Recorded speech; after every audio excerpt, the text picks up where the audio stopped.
Let's do this. Reanimal is yet another unforgettably twisted adventure from Tarsier Studios, while also being a game that pretty much gave me just about everything that I expected. That is to say that Reanimal has everything that you would expect from this type of game, for better and for worse. Only this time, the stuff that was really good in Little Nightmares 1 and 2 is seriously kicked up a notch. If nothing else, Reanimal certainly delivers on the promises it's been making since it was first revealed. This is truly scarier, darker, and more disturbing Little Nightmares. From the way it looks, to the story it's telling, to the themes it's exploring, it is a game that, unlike their previous work, fully embraces that M rating to really touch on some deep, bleak, and incredibly dark subject matter, as well as just having imagery that seriously cranks up the nightmare fuel. And yet, despite the upgrade in maturity, the skill and charm and vibes of Tarsier Studios' previous work is still present and on full display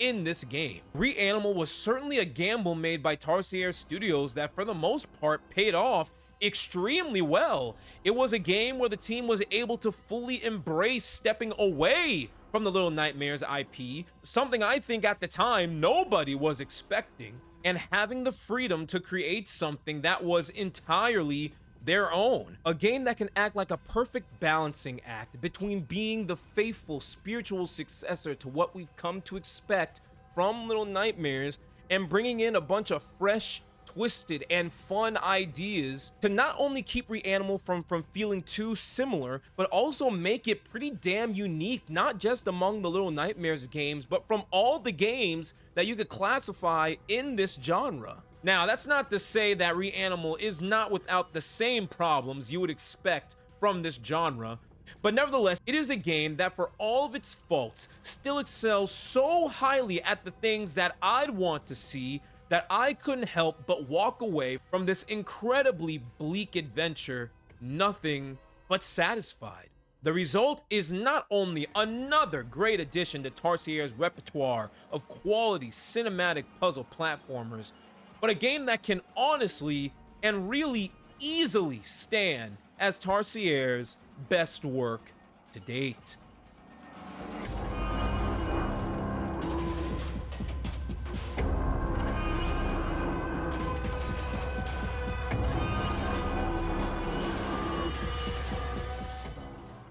The story this time around focuses on a nameless boy and girl who wakes up in the middle of the ocean. Now the pair must go on a perilous and dangerous journey through hell to rescue their lost friends and escape the horrors that plague the island once and for all. Will this story develop into something much darker and deeper than originally thought?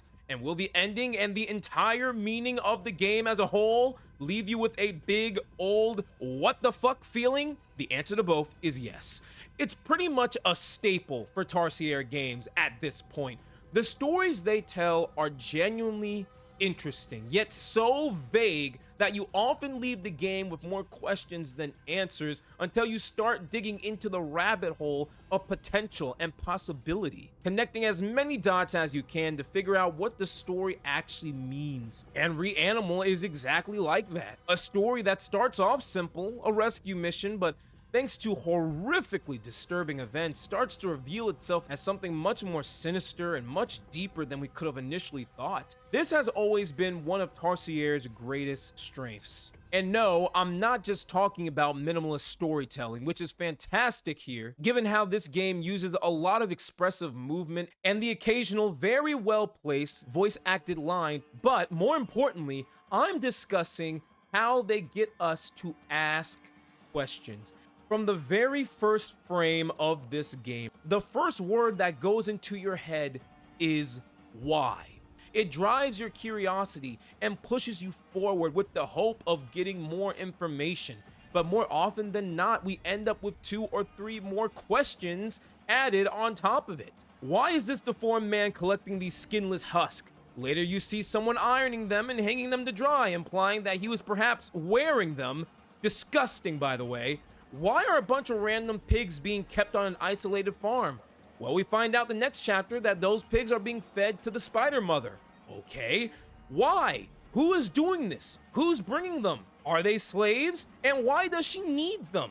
Is it just for fun and sustenance, or is it used to create more of her sand followers? And then how does everything I just said connect all the way back to this massive and brutal war that is constantly in the background of this dark adventure? And more importantly, how did this war push the children on this harrowing adventure?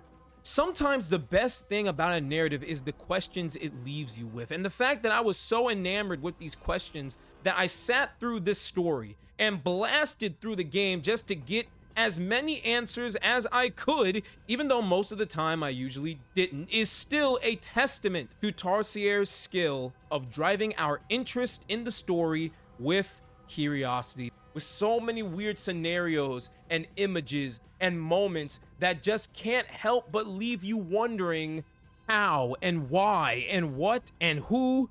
They did it phenomenally in Little Nightmares 1 and 2, and I think they truly mastered it here. But that's not to say that the story is only good because it leaves you with a crap ton of questions. No, it's also just entertaining, especially if you're a horror fan, given how this game really plays with a lot of fun and horrifically fucked up moments and imagery.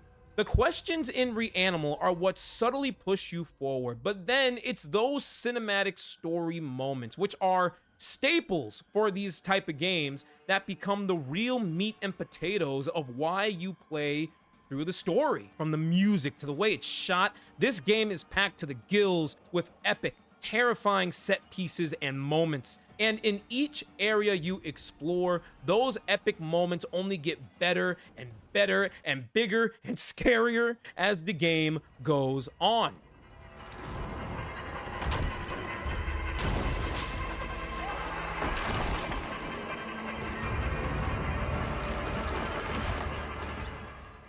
So yeah, all that to say, the story as a whole in Reanimal checks all the right boxes for me. It manages to balance epic, horrifying set pieces with real, thought-provoking moments that left me with, above all else, questions. Questions that even now I'm still pondering long after the credits are over, especially because of that disturbing final act.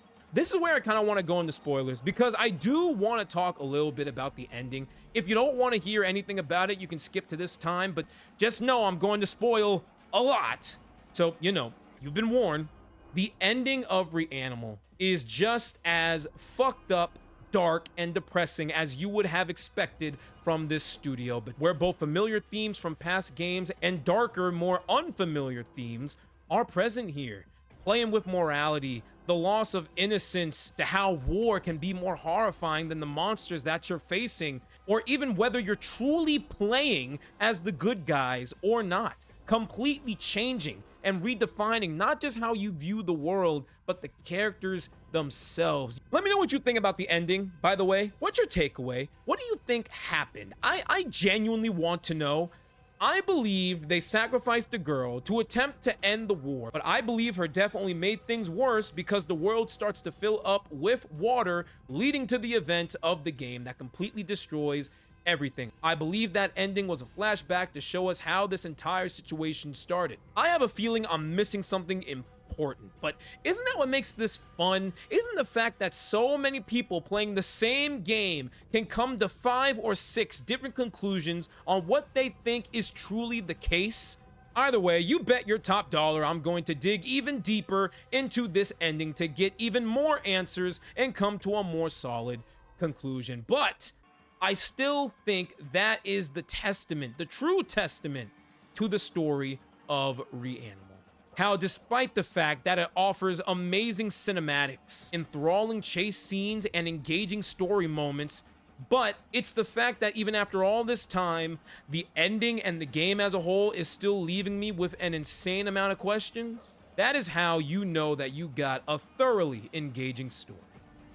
Reanimal is a game where its story is reliant on one big thing, however, something that is and has always been Tarsier's success, and that is their presentation.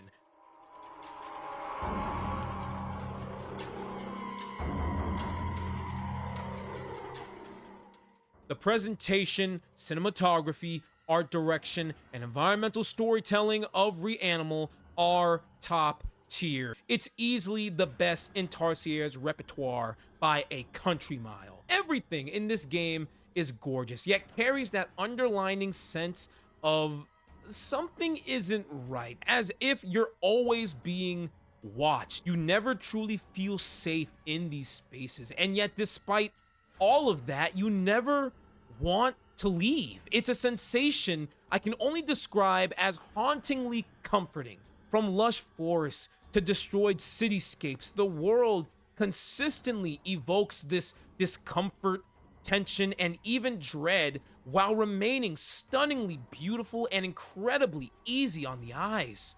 The environments are so rich with detail, so packed with environmental storytelling that you want to stay in this world for as long as possible. Color also plays a huge role in making these environments and this art so striking.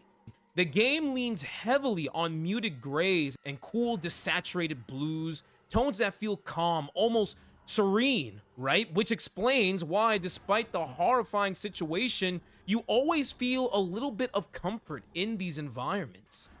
Until they bring in the harsh crimson reds for moments of urgency, danger, or outright terror, especially in the final act.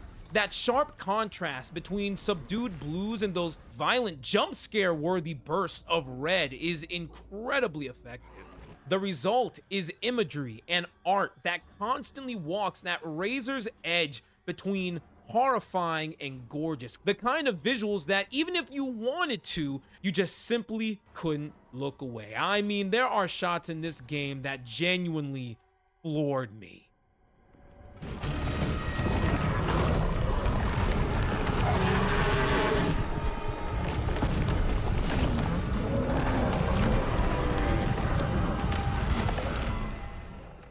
But as important as the visuals are to Reanimal's atmosphere, what truly seals the experience is, say it with me kids, audio. When discussing presentation, the visuals and sound design in terms of importance are constantly operating on equal footing, and thankfully the audio here is absolutely sensational.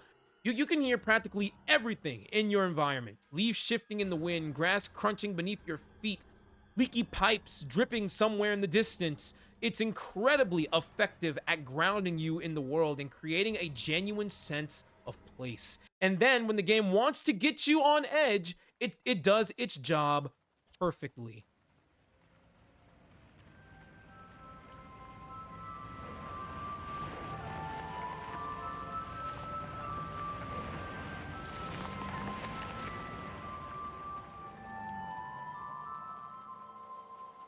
Moments like these are sprinkled throughout the entire experience. Together, they play up one of the most powerful forces in horror: the fear of the unknown, that primal discomfort of being unsure of what's waiting for you just outside of your view. But there is one last important section regarding presentation that I do need to bring up. The way they shot Reanimal is just absolutely fascinating to me. I said in my why I'm buying that the way the camera moves is as if someone is filming each scene and adjusting the camera based on the parameters of that scene in real time. And while you're playing the game, I absolutely stand by that. Like where the spider is chasing you up a flight of stairs and the camera points itself directly down to show you just how close the danger really is. Incredible. But it's not just for showing danger, it's also used in the small things to show off an environment, to highlight a transition. The camera is constantly growing, changing, shifting to best fit what is happening on screen. It will bob and weave as they're walking, ducking, running, jumping. But God forbid, when you have a massive monster coming after you, that camera will pan out to show you just how huge and overwhelming the situation really is. It's the part of the game that took the biggest step forward in showing off the cinematic side of it all. It really demonstrates just how far these devs went to make this game feel as cinematic and as epic as possible. I wish I could sit here and talk praise, happiness, and constant love for the entire game for this entire video. I truly wish I could, but sadly, that is just not the case. For you see, as much as I greatly enjoy Reanimal, is that while it does certain aspects significantly better than its predecessor, there are still aspects carried over from Little Nightmares that aren't that great.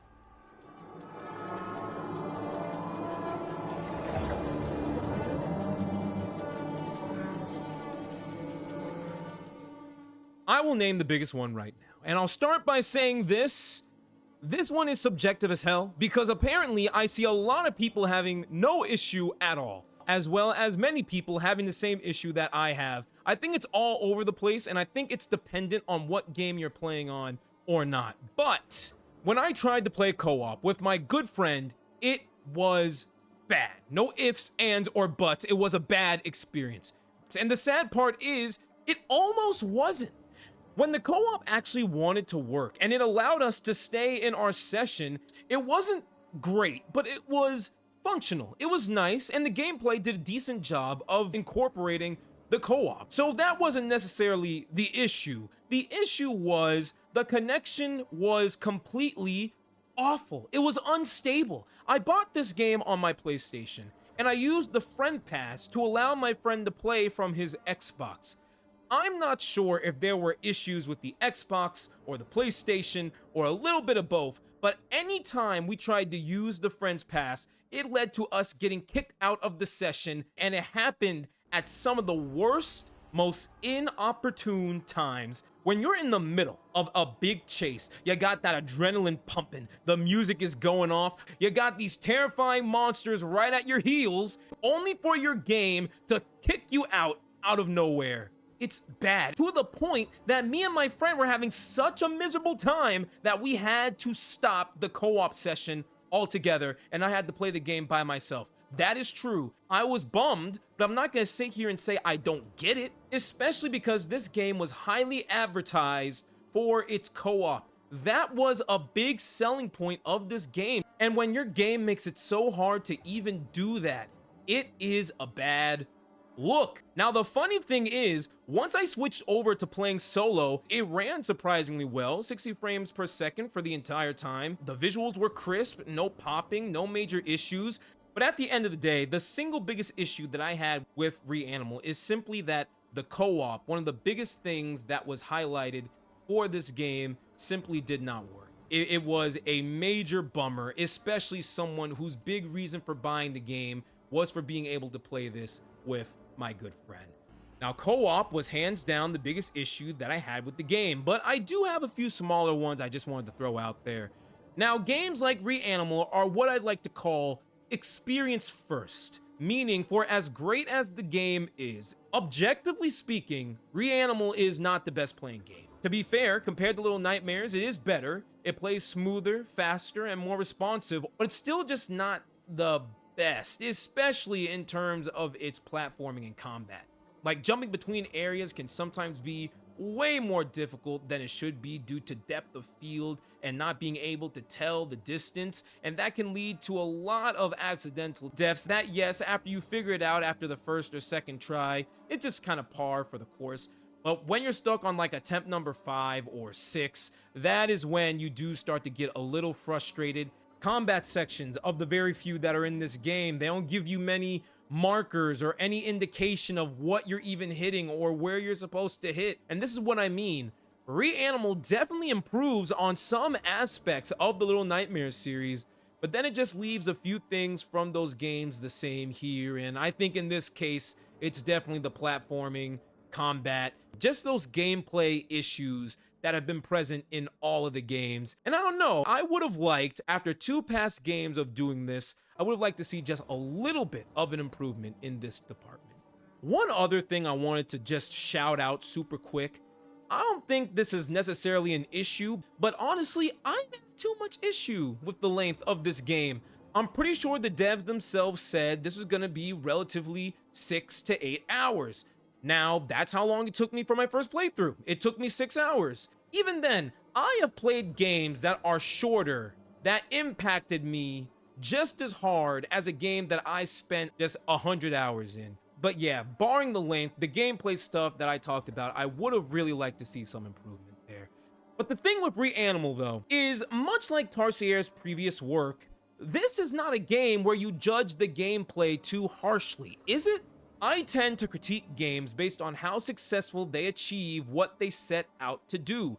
And with titles like this, like Reanimal, you're never really showing up expecting mechanical brilliance. It's just not the identity of this style of game, and any fan will tell you the same thing. You come to a game like this for literally everything else besides the actual gameplay, because the thrills are mainly present in the story, the colors, the world, the environments, the audio. And personally, I believe if it nails those aspects, if a game like this nails that, then it did the main job that I was hoping for. Crafting a 6-hour experience that, yes, may be short and yes, may have flaws, but all in all achieves the best thing that I want from games like this, which is craft something that is haunting, disturbing, memorable. And boy, in my humble opinion, I do believe Reanimal achieves that in spades.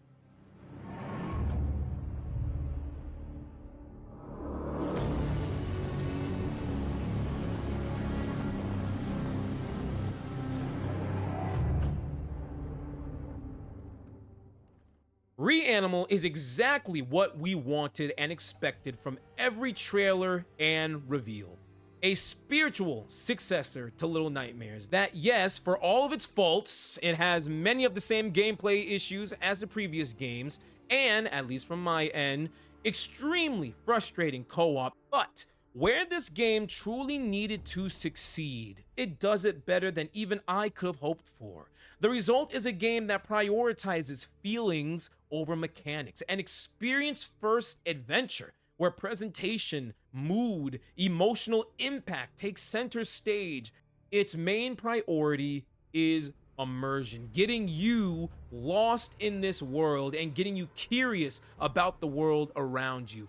The sensation it evokes, the tension it builds, everything in the design reinforces that goal. The visuals, the soundscape, the environmental storytelling, and especially the wonderful camera work, they all serve the same purpose of making you feel unease. It's a game that's far more concerned with the emotional experience it delivers than the mechanical challenge it presents. And while I would have liked to see a little bit more of a step in its gameplay, that's exactly what I would have expected from a game like this. More importantly, it's the best execution of this style of gameplay I've experienced in a decent amount of time.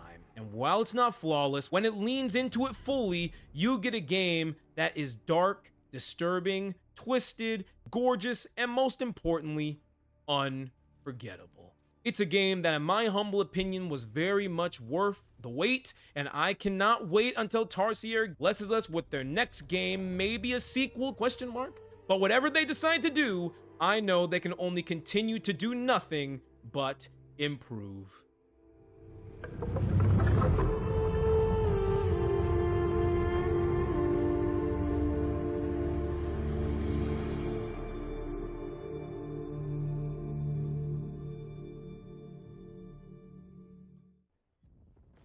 And that was my review on Reanimal. First big review of 2026, and in my opinion, a great start to the year. My next video, I have a couple of quick reviews planned. I'm going to try to get those out in the next couple of weeks. My next Why I'm Buying is going to be on Pragmata, but that's not coming out for a few more weeks, so I got a little time. But thank you guys so much for watching. If you want to stay up to date with what I'm playing, you can follow me on Instagram. That's @TheGamerCritic. If you enjoyed the video, like and subscribe. It helps a ton. Be good people, and I will talk to all of you very soon. All right, peace.